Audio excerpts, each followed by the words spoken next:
এই এরকম মনে হয় রোজার ঈদেও মনে হয় ফাঁকা থাকে না, যে রাস্তাঘাট ফাঁকা, কোনো মানুষজন তো নাই দূরের কথা, একদম পাতলা পাতলা গাড়ি, ঠিক আছে। আইন শৃঙ্খলা বাহিনী হেরা খুব জোর দিয়া কাজ করতেছে ঢাকা শহরে, যে কোনো জায়গায় চেকপোস্ট, একদম ঢাকা শহর ফাঁকা। এই যে গুলিস্তান, একদম ঢাকা শহর ফাঁকা, মনে হয় ফুটবল খেলায় যাবে এরকম অবস্থা। মেট্রো রেল খোলা রাখছে কর্তৃপক্ষ, ঠিক আছে। কি অবস্থা ভাই, আমরা গরিব মানুষ মেরে যাবো, যে অবস্থা। হ্যাঁ, মনে হয় ফুটবল খেলায় যাবো এরকম অবস্থা একটা। দেখ পুরো ঢাকা শহর ফাঁকা, রিক্সা বেরিয়েছি সকালে সকালে রিক্সা বেরিয়েছি।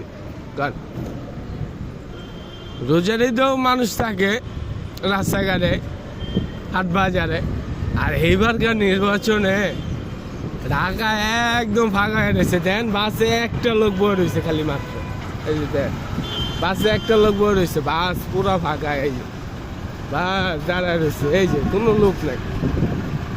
রিক্সায় লোক পাই না, আবার বাসে লোক পাবো করতে, পুরো ঢাকা শহর ফাঁকা। কইবেন ফুটবল খেলায় যাবো এরকম অবস্থা, একদম লাগতেছে করোনার সময়ের মতন লাগতেছে, একদম করোনা।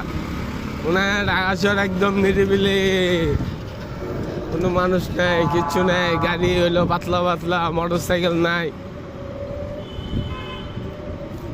পাঠাও ভাইরা খুব মনে আকর্ষণ করতেছে, সরকারে কি করলো, মোটর সাইকেল বন্ধ করে দিল।